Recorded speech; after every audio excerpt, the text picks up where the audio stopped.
What part of the human body changes most after a year in space? And how did Marilyn Monroe make a big impact on the career of Ella Fitzgerald? Answers to those and other questions coming up in this half hour of The Off-Ramp with Bob And Marcia. Jeez. Smith.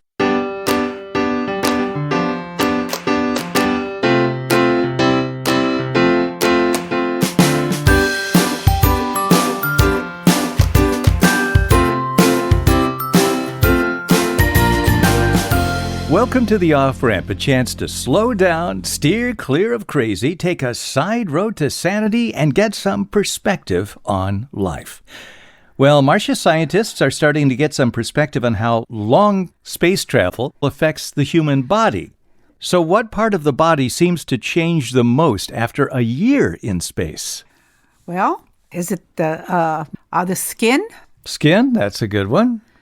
But that's not it. Skin changes, heads change, eyeballs change, but the part that seems to change the most is, in the words of the New York Times, note to future space travelers, prepare for a shrinking heart. Really? Yeah. Wow. Because in space, your heart gets smaller. That's because without the pull of gravity, the heart does not have to pump as hard. And like any other muscle, it loses some of its fitness. And this just came out in a study of Scott Kelly, who's the U.S. astronaut who spent over a year in space. Yeah. In a study recently published in the journal Circulation, scientists reported the largest chamber in the heart of Scott Kelly shrank in mass by more than 1/4 by the time he returned to Earth. So the right 25%? The right chamber of his heart was more than 25% smaller. Holy wow. This is despite the fact that Scott Kelly exercised 6 days a week on the space station. He jogged on a treadmill for 30 to 40 minutes daily or worked out on a stationary bicycle.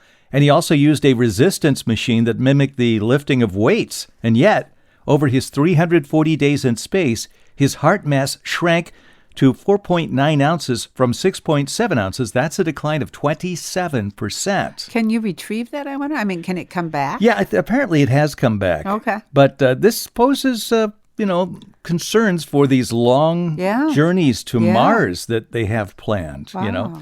So NASA's trying to design better exercise programs for astronauts. Well, let's put that on the top of the list for another reason for not going, Bob. I can find more than one reason for going. But remember, as a kid, we all thought, when I grow up, we're going to be probably taking trips to the moon, probably go on vacation there and all that stuff. Yeah, now it's just Piggly Wiggly. Yeah, well. Who knew? What? Okay, Bob. We thought we have the Jetsons lifestyle, flying cars, all those things. None of that happened. Well, we do have self-driving cars. We do have the flat-screen TVs. Yeah. We do have video phone calls, other things that were in the Jetsons. Very Jetsony, yeah. So, Bob, how did Marilyn Monroe make a big impact on the career of all people, Ella Fitzgerald? I never would have thought of this. This is quite interesting. Well, unless it had to do with, let's see. So Ella Fitzgerald preceded Marilyn Monroe by a lot of years. She was in jazz and for at least 20 years or more before Marilyn Monroe was even on the scene. So I would imagine, did it have to do with style? The kinds of clothes she wore or something like that? No. Marilyn Monroe loved her music. She tried to do a little singing career. Yes. Anyway, one of her heroes was Ella. Well, back in the mid-50s, when Marilyn was at the top of her fame, she heard that Ella couldn't play a posh Hollywood club because she was black. And according to Miss Fitzgerald herself, Marilyn called the club owner and said that she wanted Ella booked immediately. And if he did that, Marilyn said she would take a front table every night of her performance. Oh, no kidding. And because of her superstar status, the press went wild. And of course, they showed up every time Marilyn did. And Ella said, I owe Marilyn Monroe a real debt. After that, I never had to play a small jazz club again. No kidding. Who knew? Yeah. And Marilyn Monroe died in 1962, so long before the civil rights movement really caught on fire. Yeah. And Ella said she was an unusual woman, a little ahead of her time, and she didn't know it. How interesting. That's great. That's a great story. Thank you, Bob. All right. Speaking of movies, I have a question here. Okay. How did NASA technology help Hollywood film a movie set in the 18th century? Say it again. How did NASA technology help Hollywood film a movie set in the 18th century? Well, time travel, they had to go to have the green screen so they could have realistic backdrops, or no? I don't NASA know. helped with the green screen? Is that what you're saying? Yeah. No. This was Stanley Kubrick. He wanted to shoot scenes in great English homes by candlelight only when he was doing Barry Lyndon. Remember that? Yes, I do. That was the William Makepeace Thackeray novel that he put to film. And he and his associates modified a camera with a lens they borrowed from NASA. NASA had commissioned Carl Zeiss, the famous lens company. Many of us have Zeiss lenses on our cameras. Wait, my dad had it on his, his camera, right? Yeah. Well, Carl Zeiss built 10 planar 50-millimeter still lenses in the 60s to take photos on the dark side of the moon. Oh. And the lens had an f-stop of 0.7.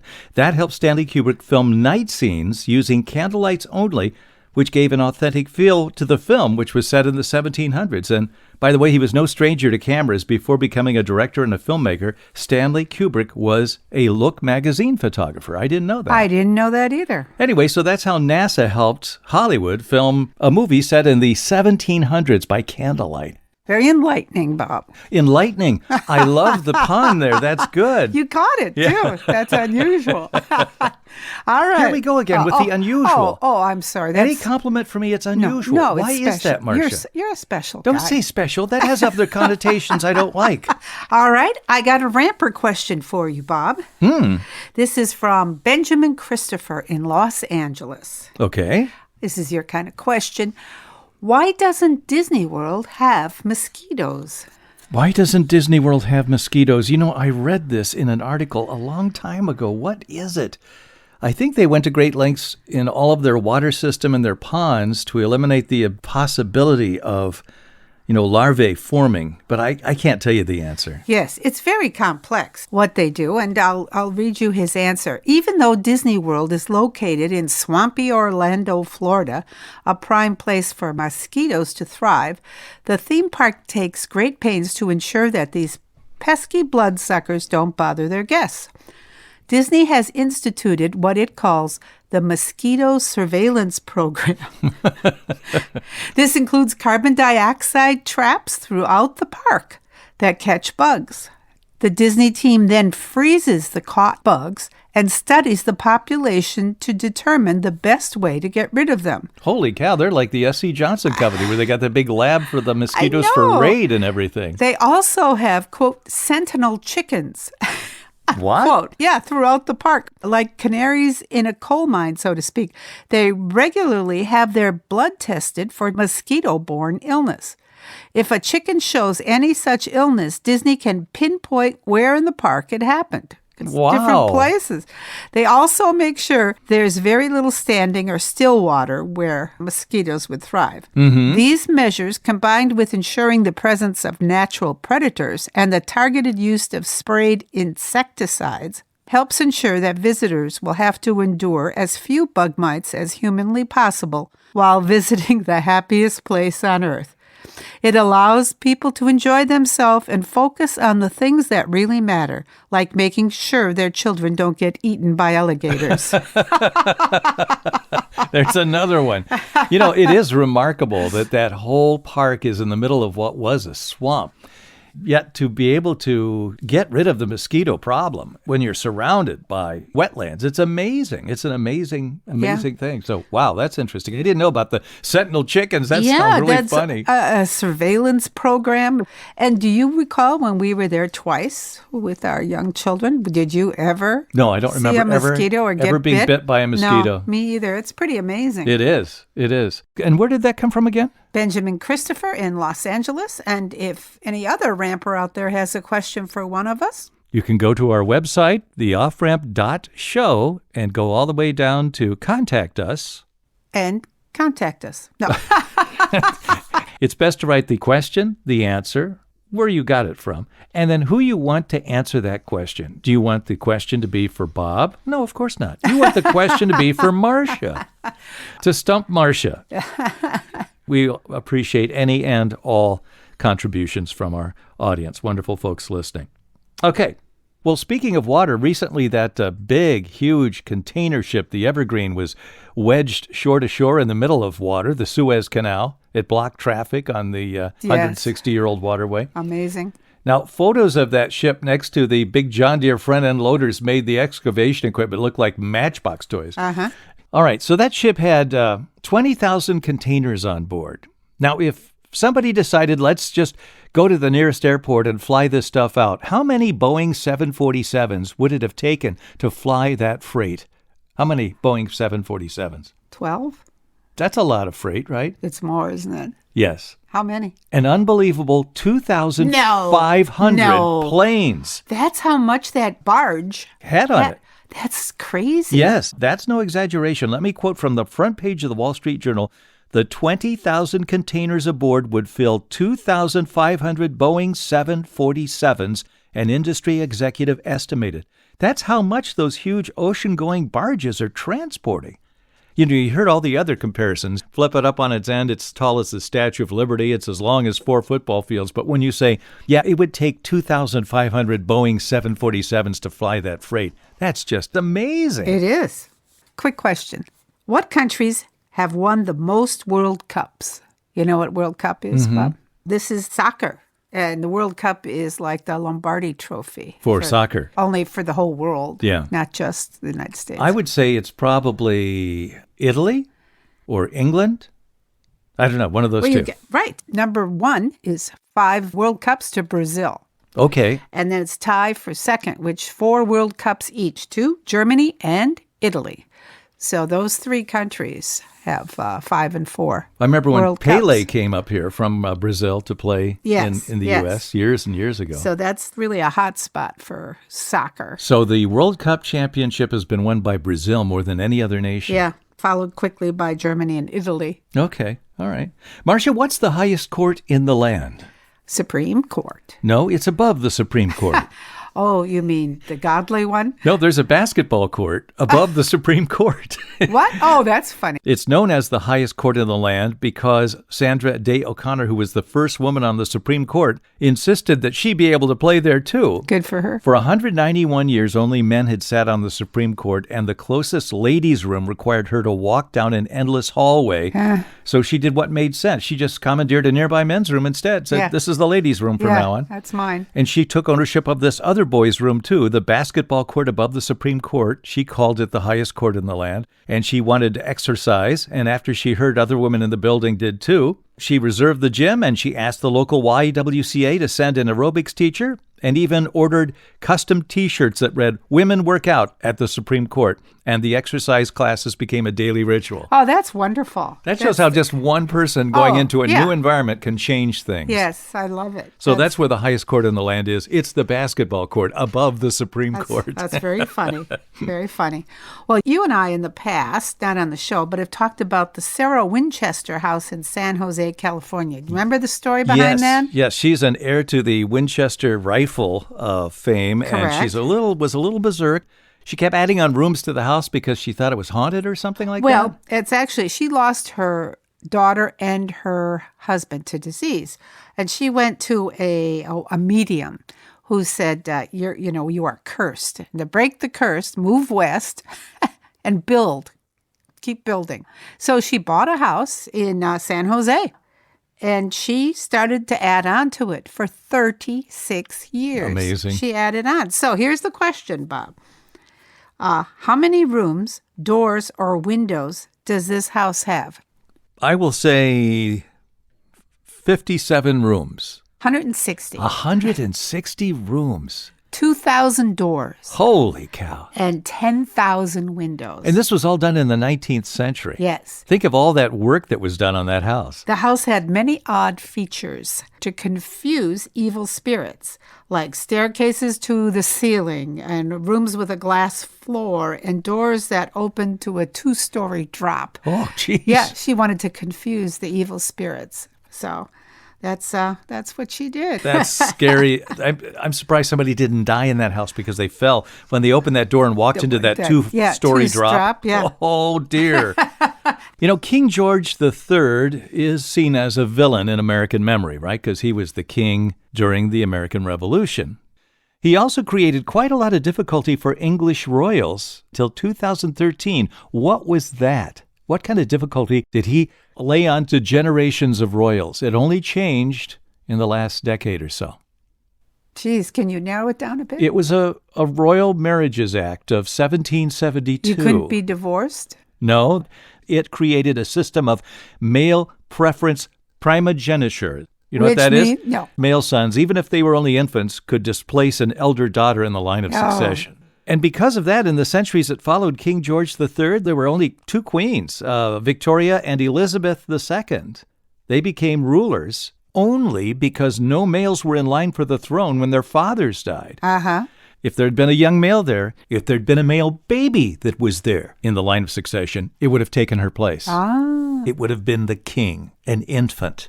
That all changed in 2013, so it's only by age now. It's not by gender anymore. But it was from the time of King George until 2013. I had no idea it went on that long. And it became the law for commoners, too, this whole primogeniture thing. Throughout society, any English-speaking country, that became the law. It was that, who inherits anything? It's the oldest male. Yeah. You can have an older daughter there, she won't get anything. Yeah, I know. The oldest male was always the inheritor of the land, of any regular family. They mimicked what happened to the royal family. Thanks to this stupid rule, this law that was passed on the insistence of King George III. And in 1777, Georgia adopted a new state constitution. That was the first state to abolish inheritance primogeniture, the state of Georgia. Oh, they were forward-thinking. Yeah, they were the first in America to abolish that rule that the male inherits everything. Okay. What famous pop star overslept and missed his morning meeting appointment at the top of one of the Twin Towers on 9/11/2001? Oh, no kidding. Uh-huh.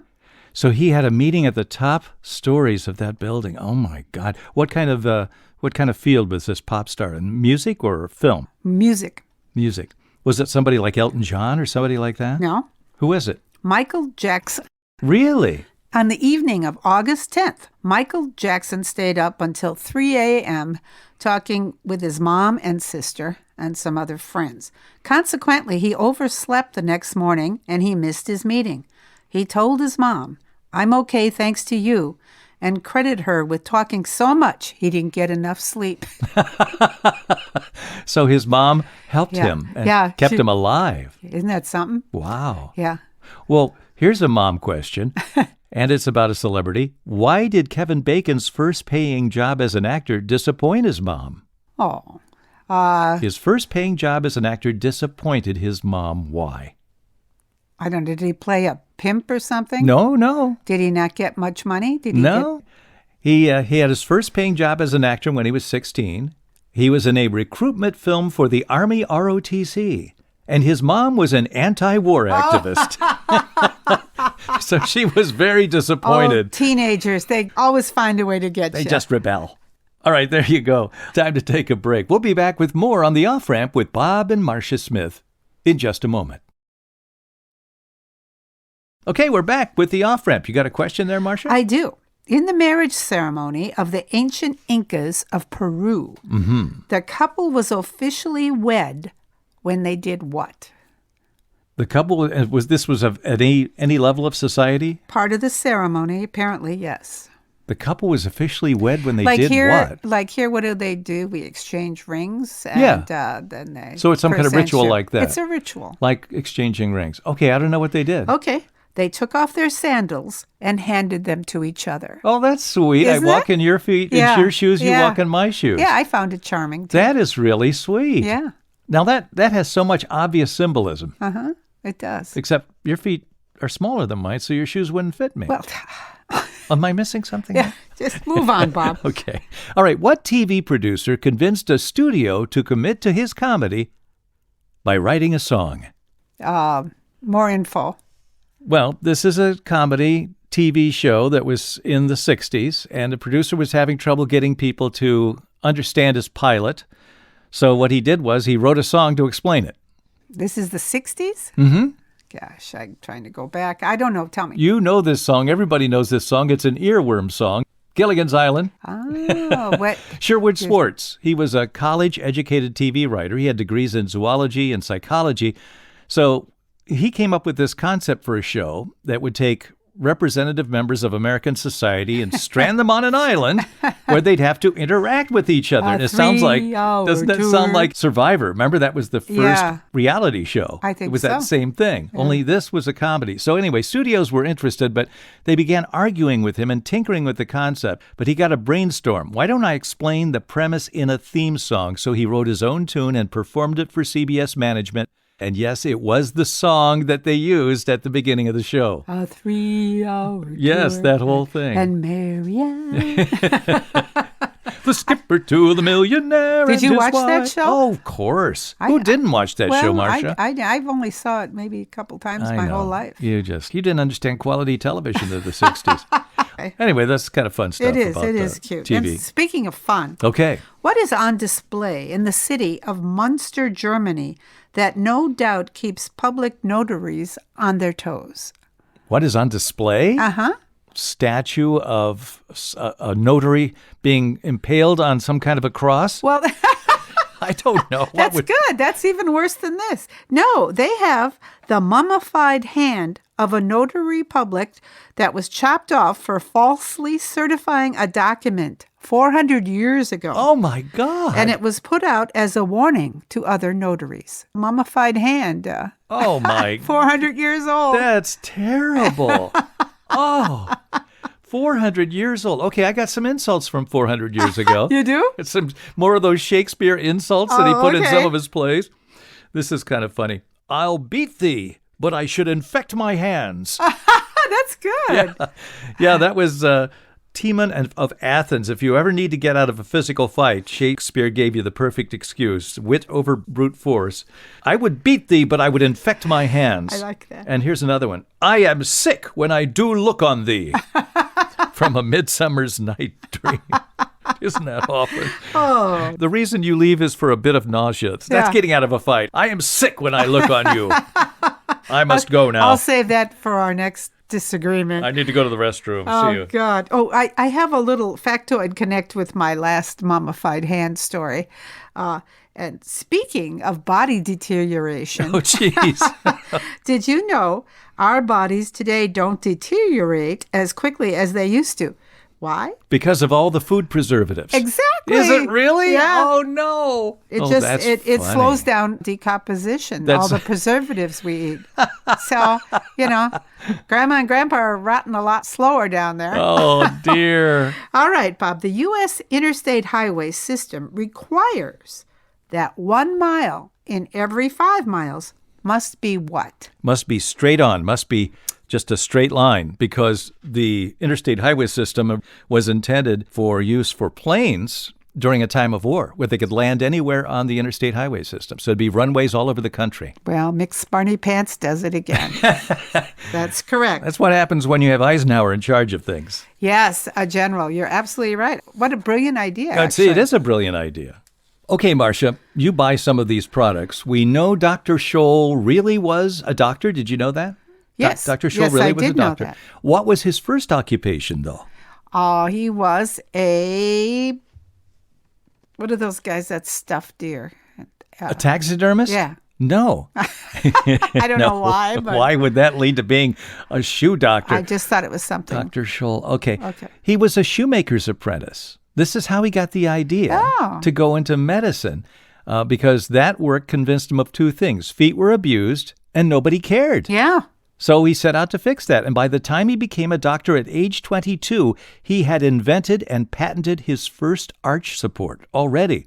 And then by the time he died, he had more than 300 patents for foot treatments and the machines for making foot comfort aids. His customers were so enthusiastic, one widow wrote to him saying she buried her husband with his foot easers so he'd be as comfortable in death as he was walking in life. And Dr. Scholl credited his success: early to bed, early to rise, work like hell, and advertise. That's good. So there was a Dr. Scholl. He was a doctor, but he got his idea for, helping people with their feet by being a shoemaker's apprentice. I've got a famous writer who had a very eccentric habit, D.H. Lawrence. What was one of his very eccentric habits? He's a very original, controversial writer of the 20th century. Well, I don't know. Can you give me a hint? Well, I'll just tell you. He liked to remove his clothes and climb mulberry trees. Really? Yeah, he liked to climb mulberry trees naked. Yeah. I don't know why, but he did. Okay, another question. What do chess, hot air balloons, and fishing poles have in common? Chess, hot air balloons, and fishing poles. Okay. 3 very different things. Yeah, okay, tell me. They were all invented by the Chinese. In fact, the Chinese are credited with many recreational innovations. I think of them as being more with practical things. Uh-huh. But in addition to chess, hot air balloons, and fishing poles, they're also credited with inventing the fishing hook, kites, parachutes, and of course, fireworks. Well, and a ton of other stuff. Yeah, too. A lot of other things too. But I just thought those were 3 random things to pull together and say, who invented these things? Oh, and you thought they were random, so I guess I succeeded. Yeah, that you did, lad. Okay. I'm going to finish up with some anagrams of famous people. You know what anagrams are? Yeah, I never liked these things. Okay, you take all the letters and rearrange them. Like Joe Biden. I need job. Is that really? That's an anagram that's got all of his letters of his name? Leonardo DiCaprio. Ocean idol or a drip. Okay. And Callista Flockhart. You know who she is? Yeah. Mm-hmm. She's married to Harrison Ford, right? That's right. And her anagram is L.A. chick farts a lot. Not something to be proud of but, necessarily. Okay, one more. You'll like this. William Shakespeare. I am a weakish speller. Oh, well, maybe he was. Isn't that cute? And the last one, Walt Disney. Sadly, I went. Wow, but happily he lived. That's right. And he made so many people happy with all those fun films all those years. You got that right. All right. Well, we hope you're going happily into the next hour of your life and hope you've enjoyed the last 30 minutes of yours with us. So we hope you join us again next time when we come back with more great trivia questions. I'm Bob Smith. I'm Marcia Smith. And you're listening to The Off-Ramp. You say it. The Off-Ramp. Very good. Thank you. You say that well. Is English your first language?